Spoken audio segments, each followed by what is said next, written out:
Hello everybody, today I want to show you a technique that really has taken my Psytrance tracks and actually pushed them to the next level. I'm not the kind of person that likes to say that kind of thing because I feel like that is fairly clickbaity, but this really does that for your tracks. So what I'm going to be talking about is like backing atmospheres and specifically the way that I've been designing them for specific sections. So let's have a listen to this part of the track here without the atmospheres in there.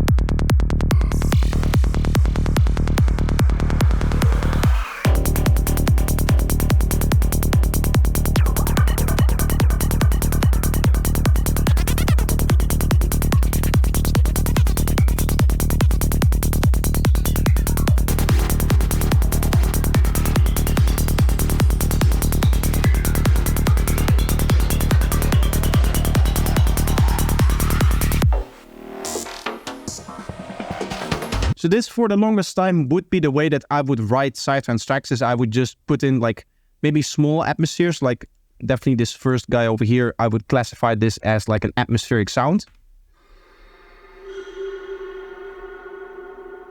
But I consider this, as you can see, more part of the one-shot group. What I've been doing with this track specifically is I've been layering in different renders and different small parts of atmospheres, and you can see that just my atmosphere group, especially if I open up these guys over here, you can see how big the group has become. And the track isn't even halfway finished with what I need to do. So this is definitely going to be a much bigger atmospheres / pads group than I would have in my normal productions. And that is just purely because of this layering technique that I've been doing here, that I'm doing over here, that I'm doing over here, that I'm doing over here. All of that stuff is now a specific like atmospheric part for each part of the track. And therefore you're going to end up with more sounds, but also you're just going to end up with a more interesting track. So let's turn this back on and have a listen to the same section with the atmospheres in there.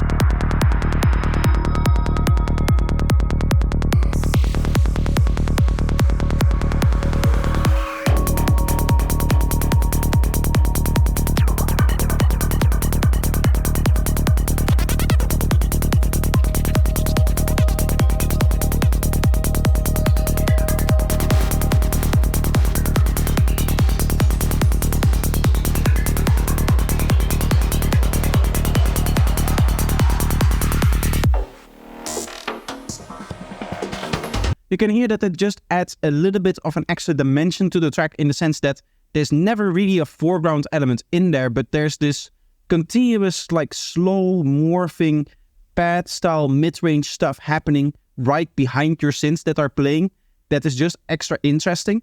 And really the only way that you get that, in my opinion, is by having multiple sounds and either rendering them out and placing them very carefully like I've done over here.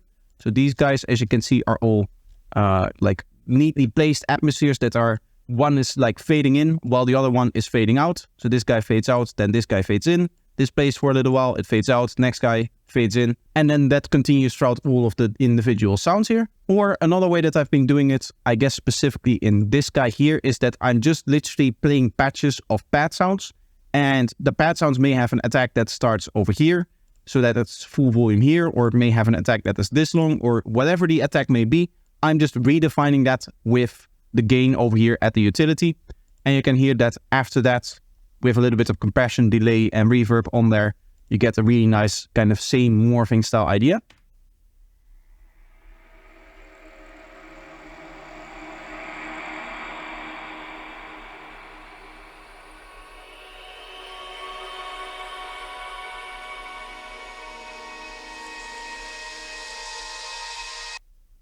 And the same is going to be true for this guy. I believe I'm not doing anything with... Oh, there's a few automations in here, but I believe the rest is just purely done by the attack of the original sound, and then the processing, as you can see in this case, is also a little bit less.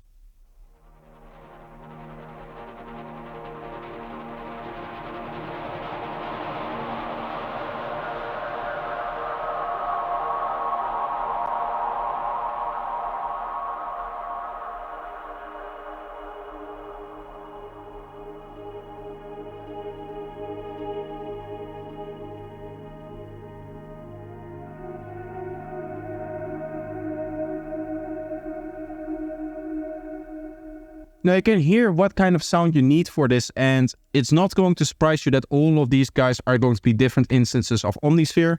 That's going to be true for these guys as well. You can see all Omnispheres. There's other Omnisphere patches in here as well. This is the actual pad here. But these guys are also going to be basically all Omnisphere, and everything that you see that is an audio file is also going to be a render of an earlier Omnisphere patch.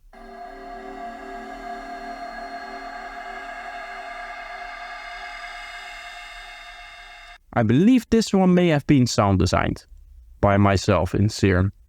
But I think everything else, all these guys, I'm sure is Omnisphere stuff, because Omnisphere is really good for this kind of stuff.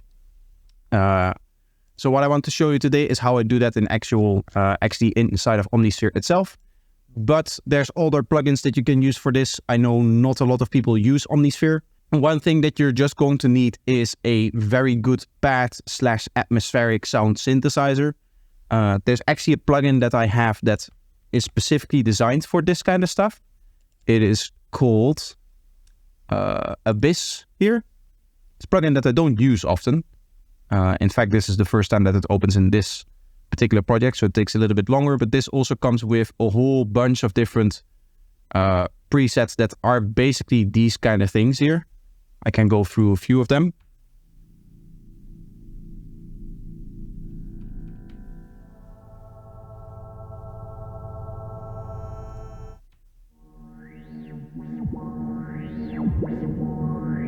This one is a bit more rhythmical, which of course you don't want. You want just like nice, slow morphing things.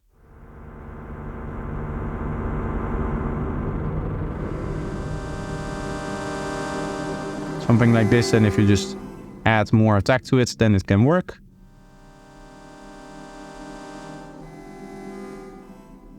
So hopefully you have a plugin that can follow along with this technique. And what I'm going to show is how I actually do it inside of Omnisphere, of course. So let's start by just having a listen to the part where I want to work on today.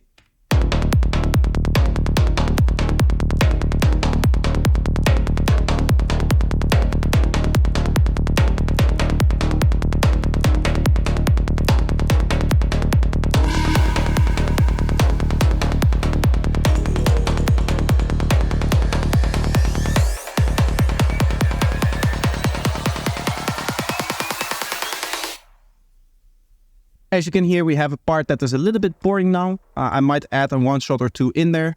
I'm also not entirely happy with the one-shot combination that we have here, in that we have a very aggressive sound followed by a very, very smooth sound. It's not really the same kind of texture here. But maybe we can fix that by just adding a cool atmosphere that kind of bridges the two and kind of becomes aggressive and distorted and then slows down and gives just enough space for this more detailed sound here. That might work. And then the final one that I want to do, a final atmosphere, is one that helps rising up into this part over here. So that is what we're going to do. The way that I do this is I make the group with the MIDI track in there.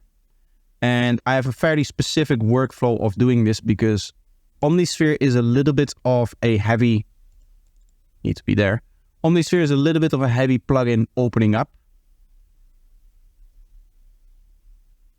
as you can see. So duplicating it over and having it and waiting for it to load up isn't really nice. So the way that I do this is I go into Texture Soundscape. This is where I get all of these kind of sounds from. This is all stuff like this.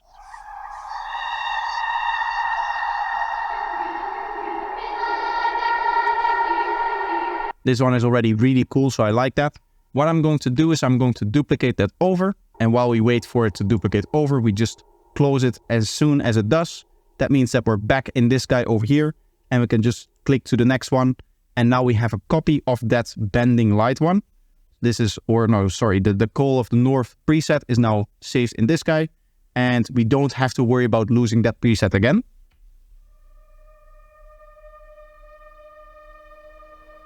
This one is cool, but I want it a bit louder.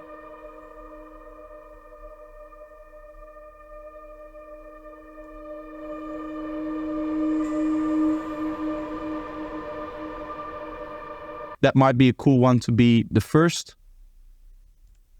So now we go to the next one again. Jet streams maybe.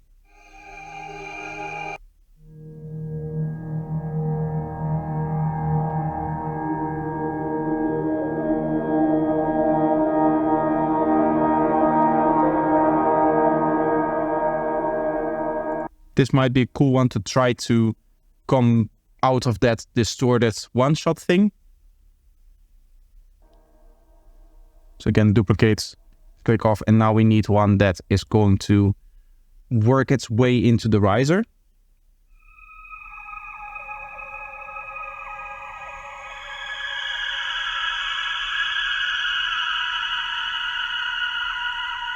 I think I want this layered with another dark rising growly thing, and then we're going to maybe distort them together. That could be an interesting approach here.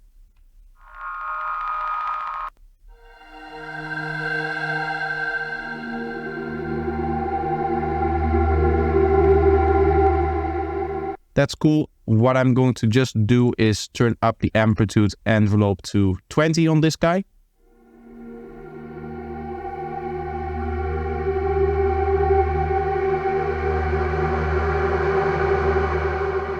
So it takes a while for it to come up and it starts to push in the distortion later.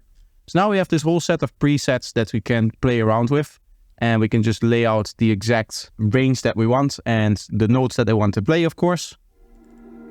This is going to be our first guy. This is going to layer up with the second guy here.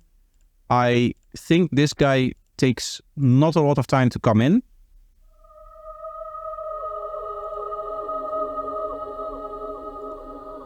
I want this an octave higher so that it's a bit faster.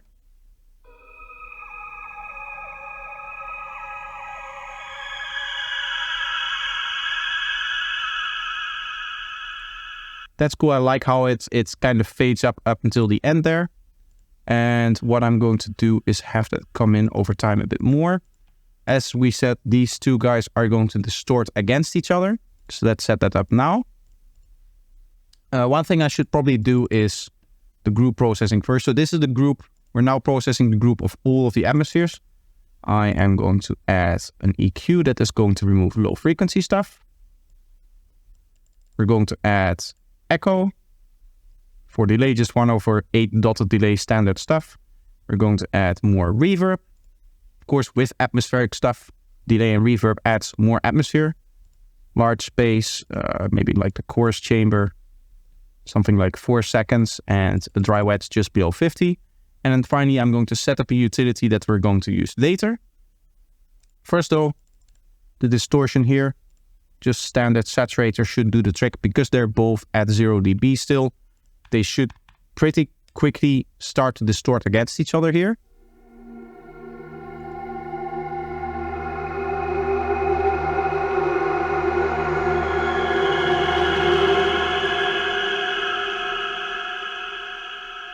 Think I want this guy to be a little bit louder though. Can we do, you cannot go be above that. I believe you can do it here though. Yes, let's give this guy like 5 dB more. And I guess on the group, we should already set its volume to just like -12, so it's not going to be too extreme of a sound.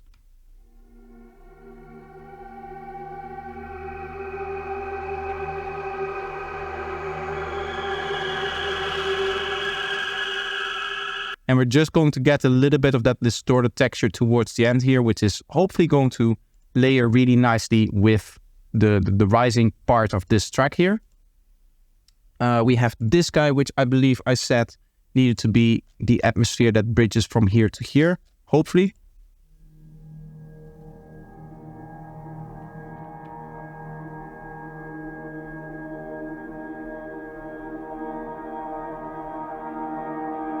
Or is this the one that needs to... Let me listen to these guys here.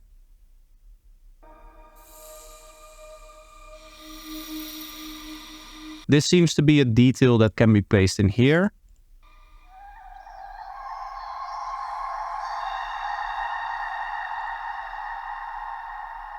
Together with these. I think the way that we want to do this, and then I should probably just get a different one shot in there to make that fit better.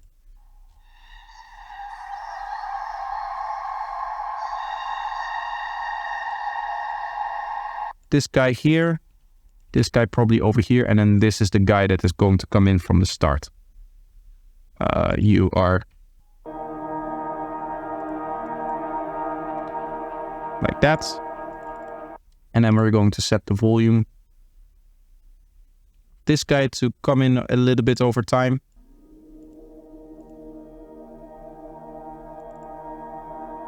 I think what we'll do is a little bit of filtering here.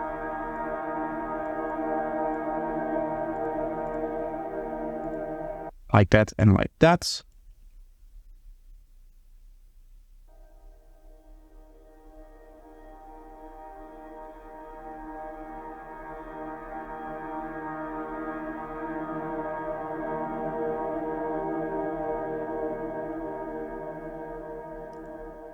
Perfect. So what that does is it gives us roughly 4 bars to get used to the actual main idea of the track, and then slowly the atmosphere should come in.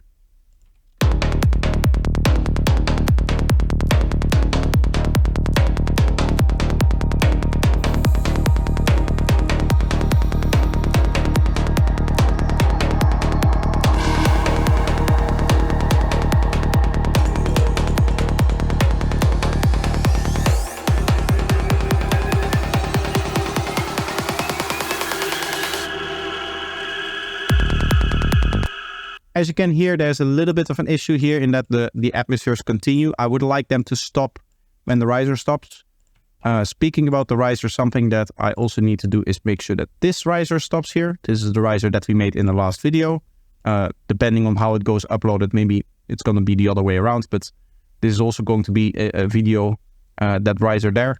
But it didn't stop there, so that is what we want, of course.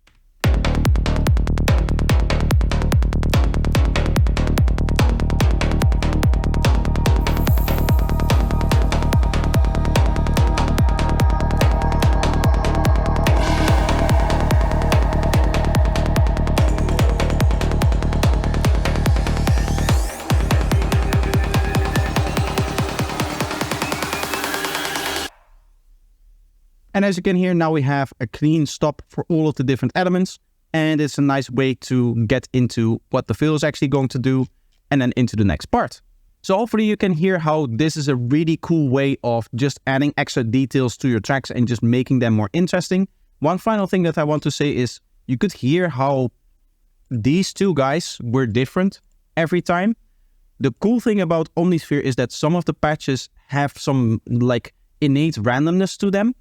And what could be cool is if you're lacking sounds for this stuff is to just record like 5 takes of this sound, 5 takes of this sound. You could just like loop it, I guess, like this should do the trick, and you just make an audio channel. Turn off the automation mode here, and then you go show take lanes on this guy. That's not going to do anything now, but if we set up a recording, and we actually record, we should hopefully record within this part in the sense that the release should stop over here so that we can chop it up into individual files.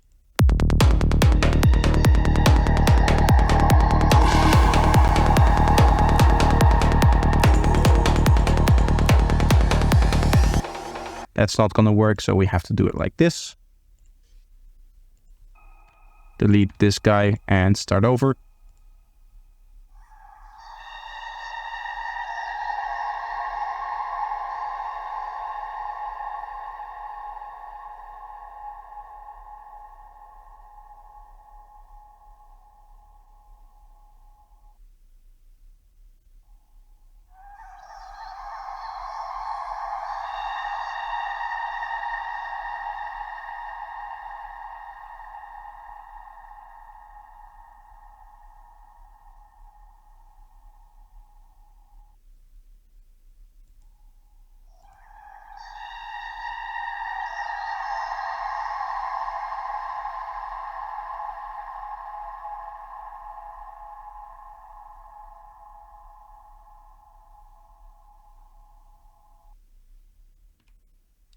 So now the cool thing is we just have audio variants of this, and it's still on like track lanes, but you can just drag this to wherever you want. So I want this guy, and then here over here, I want you. And you can delete all of our track lanes because we don't need them anymore. What I'm going to do is I'm going to see where it is in halfway in the part here. I'm going to do that for this guy and this guy as well. So this should finish here. And then the last guy should probably finish here at the transition. So we're having different variations now of the sound, and they're going to be repeating. And what that allows me to do is it allows me to, for this section of the track, use some other atmospheres and do some interesting stuff with it. And then have some of the atmospheres be different from this part over here, but also have some atmospheres that are like the same theme over and over again. And that allows me to just have a little bit of cohesion between the atmospheres, as we saw before. I'm basically just using every atmosphere in one part of the track. That is not exactly what I want to end up with. I do want to have a few of them that sometimes repeat. I'm not going to take this now and put it over here, put it over here, put it over here, put it everywhere. I'm going to probably do a few more of these where I'm going to have one atmosphere maybe repeat 2 times or 3 times and just confine that to a little part of the segment. And that's going to be how I'm going to do all of these atmospheres. So this is really a cool way to liven up the track and just make it much, much more interesting than just your standard one-shots and sequences and all of that stuff. Having these parts in there really takes your Psytrance to the next level. So definitely try it out on your own music. If this is something that you found interesting and it helped you in your production, make sure that you leave a like down below. And if you're not already subscribed, make sure that you fix that as well.